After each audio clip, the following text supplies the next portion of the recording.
Happy Tuesday and good morning. We are going to need our calendar today. We are also going to need our new math packet, the money packet. We are going to be doing, let's see, this page, penny toss, and the treasure chest. So I hope that all of your coins are cut out on this page. If not, put me on pause and do it now. What else are we going to do? Oh, this is going to be fun. We are also going to make our chick, and we're going to slide it in the egg. So we're going to color our chick, cut it out. We don't really have to color the egg unless we want to put it in a brown egg. And cut a slit, and we're going to put the chicken in there. That should be fun. So if you have your flag, please get it. I have mine. Let's do the Pledge of Allegiance and start our day.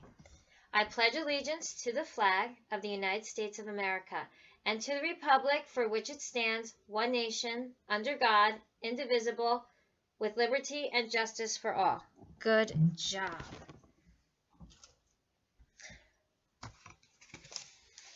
On your calendar, let's find the top of your calendar, the middle of your calendar, and the bottom of your calendar.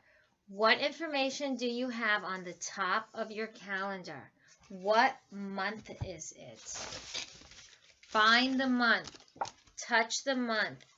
What month is it? It is the top month. It is April. And where is the year on your calendar? It is next to the month. And the year is 2020. 2020. Good job. And here are the days of the week. So let's look. Yesterday was Monday. Yesterday was Monday the 27th. So today is the 28th. Today is Tuesday. And tomorrow will be Wednesday the 29th. Good job. All right. So yesterday was the 27th. What is today's date? Is it 28 or 27? Today is the 28th. Good job. What day is today? Is it Tuesday or Wednesday? Yesterday was Monday, so today is Tuesday. Good job. If today is Tuesday, what will tomorrow be? Will it be Wednesday or Monday? Look on your calendar if you need help. Tomorrow will be Wednesday. Good job. Let's take a peek outside, shall we? Let's look. It is a sunny day out there, friends. Nice and sunny out. So it is sunny, and as you can tell, I'm wearing a jacket. And I've been outside. It's also cool.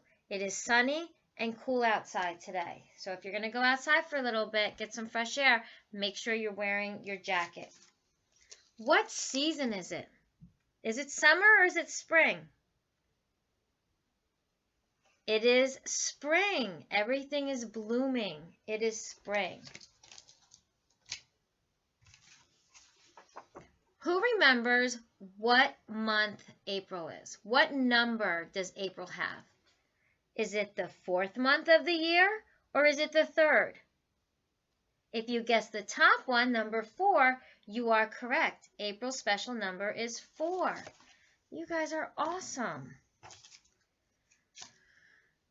Did we forget anything as far as calendar? We did the year, we did the month. I think we're good. We did the season. Let's get our math packets out and start to work on that. You guys did a great job yesterday on finding pennies. Right? We were looking for pennies. Let's find that page. That was the page. And now turn it. I tried to save on paper, So I like to use the back when I can, unless I'm giving you something to cut out, and then I have to put it on a separate piece of paper. Okay, penny toss. As always, we are going to read the directions first. Directions. Circle all the pennies you can use to win a prize at the penny toss. So what we need to do is we have to locate the pennies and circle them. Let me get a pen. Thank you for waiting. Okay, here we go. What is this? Is this a penny? I know it's hard to see. That one right there. That is not a penny. That is a dime. Let me see if I can get a big dime. That is a dime. Okay, what about this one? It's dark. Remember, pennies are brown? That is a penny, so we're going to circle it. That's a penny. That, who can tell me what that is? What coin is that? This one right here. That is a nickel. And how much is a nickel worth? A nickel is worth 5 cents. Good. A dime is worth 10 cents. A penny is worth 1 cent. Okay, so we're not going to circle the dime. Oh, I see 2 pennies right here. So I'm going to circle them. They're brown. I see another dime, which is worth 10 cents. Oh, I see another penny. I'm going to circle that. I see a nickel. I see the back of a nickel. That's 5 cents. I'm still looking for pennies. I'm only going to circle the pennies. I found one there, and there's 2 here. So now what I need you to do is, bonus, how many pennies did you toss? So how many pennies are in this hand?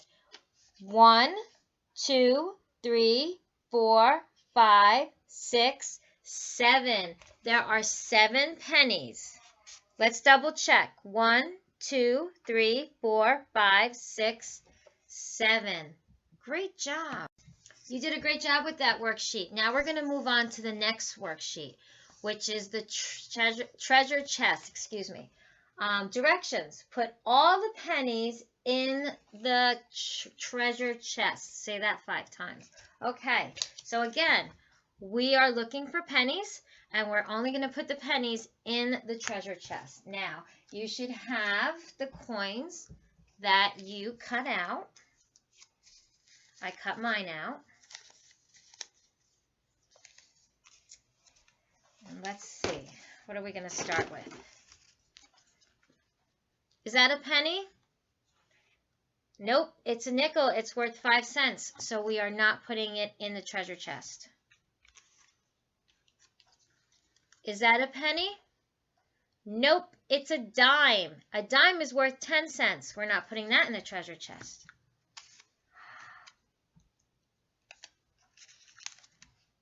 What about these? These are pennies. This is the front of a penny, and this is the back of a penny. So we are definitely going to glue them into our treasure chest. So what do we need? We need to get our glue, and I want you to do this by yourself. Try really hard.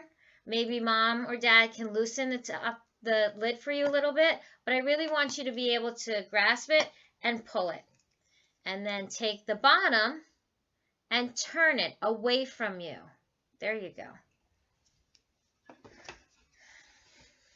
Now I'm going to put glue all over. We all have different strategies, but I don't feel like getting out my glue stick each time I find a penny. But importantly, if I'm done, I'm going to turn it towards me so that the glue goes down. When I turn it, see, when I turn it away from me, the glue comes out. When I turn it towards me, the glue goes back in. And I'm going to put the cap on. Very important. Hear it pop. Listen. So it doesn't dry out. And I'm going to put that away. Okay. I forgot. What are we gluing on here? What are we gluing on here? Pennies or nickels? Pennies. Good job. Okay. So here's 1. Here's 2. I found 2 pennies. What about this? What is this? Can you see what that is?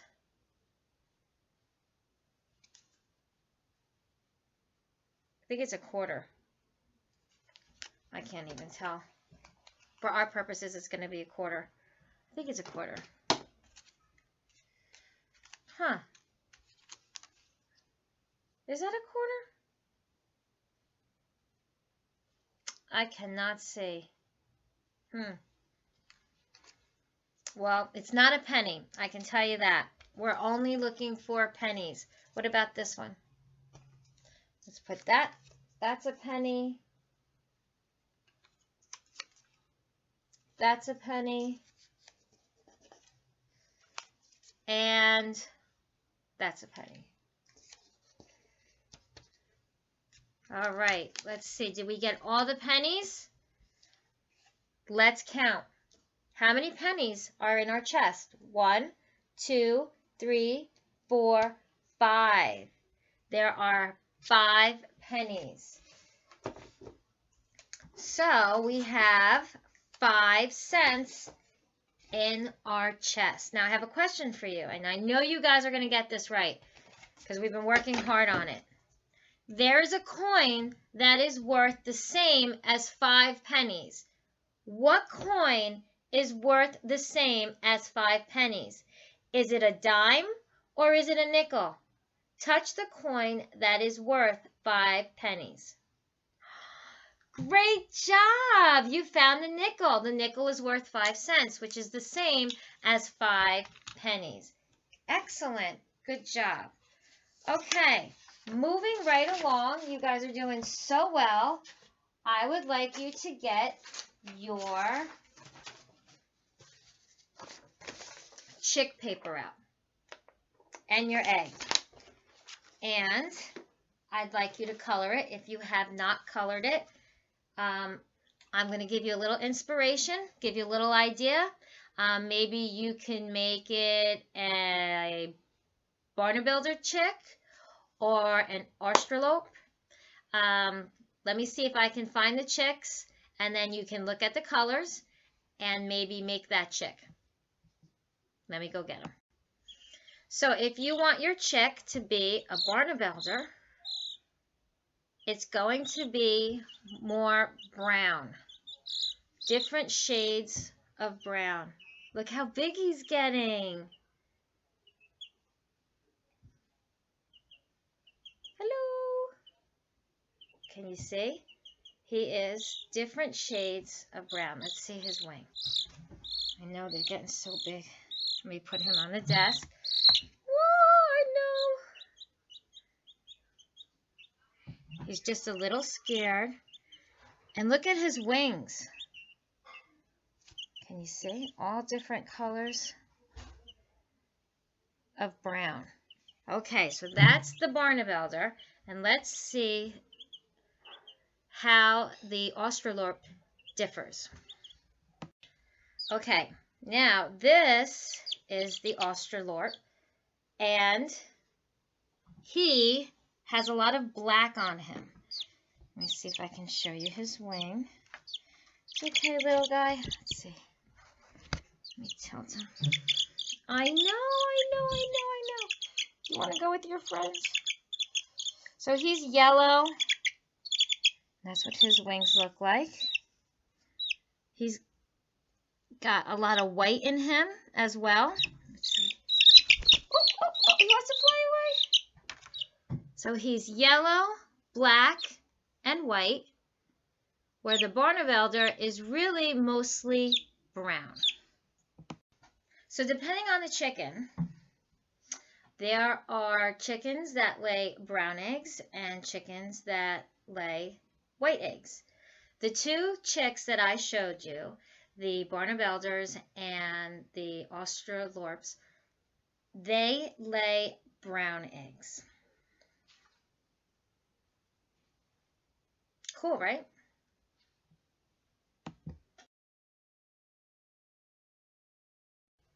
I've decided to use the colors black, yellow, and white. So, what kind of chick am I going to make with those colors? A Barn Builder or an Australorp. An Australorp, that is what I'm going to make. I can't wait to see what your chick looks like. Okay, so I have colored my chick, and I chose it to be an Australorp. And now I'm going to color my egg. Who remembers what color are the Belvedere's eggs and the Australorp's eggs? Are they brown or are they white? They are, let's see, I don't have brown in here. They are brown. I have to find a brown crayon. I found it. So I am going to color my egg brown. And it doesn't matter, you don't have to stay in the lines because we are going to cut it out. Okay, while you're cutting out your eggs and your chicks, I wanted to give you some background information. Yesterday I used the word predator, and I wanted to explain better what a predator was. So when you have small animals, you have to be careful that other animals don't eat them. And these are the types of animals that feed on small birds. So that would be an owl, a hawk, a possum, a raccoon, rats. Even there are fox and regular household domesticated pets like cats and dogs. So if you have an animal like a guinea pig or a mouse, a pet mouse, or a pet hamster, you have to be very careful when you're handling them that they're alone, safe in a room where other animals, predatory animals, can't get to them. That's how you keep your animals safe. Okay, how are we doing with the chicks? I'll show you mine. I finished cutting out my chick, and I'm almost done with my egg. But what I'm going to do is I'm going to cut a line.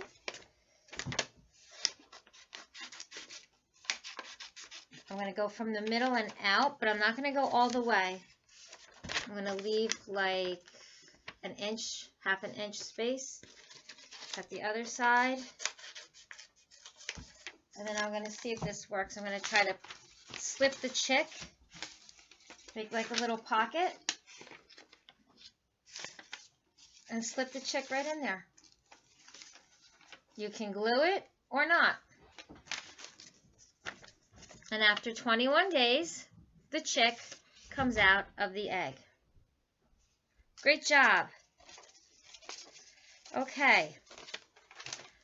I'd like to read chapter 4, Helen Keller. So all you have to do is put your listening ears on and relax and enjoy the story. Okay, chapter 4. When Helen was 14, she attended the Wright Humanson School for the Deaf in New York City. The school helped her improve her speech and lip reading skills using the hand alphabet and Braille. So she used sign language. She signed the alphabet by hand, and she read Braille.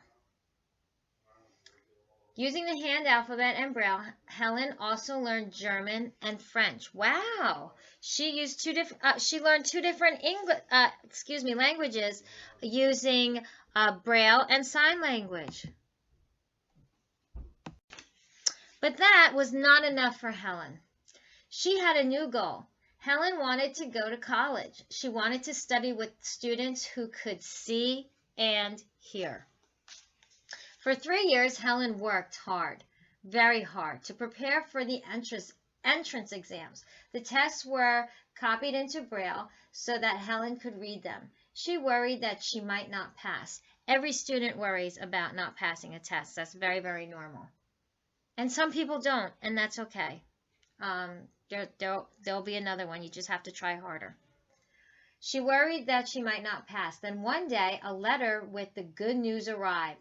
Helen had been accepted to Radcliffe College. Helen went to Radcliffe in the fall of 1900. In class, Annie Sullivan sat at Helen's side. She spelled the professor's words into Helen's hand. Helen wrote her assignments in Braille. She was an excellent student. Helen majored in English and German at college. She graduated with honors. When you graduate with honors, it's a big deal. It means you're top of your class, like you were like one of the best students that had a high grade point average. Once she couldn't express herself at all. Now she could understand and speak several languages. Little Helen had grown into a beautiful, educated woman. While Helen was still in college, an editor from the Ladies' Home Journal magazine asked Helen to write about her life. Those articles were published in 1902. That was a long, long time ago. Soon after, Helen wrote about herself again. She wrote a book called The Story of My Life. Of course, it was only a small part of her life. She was only 22 years old when it was published. People all over the world wanted to read Helen's story. The book sold thousands of copies. Good for her.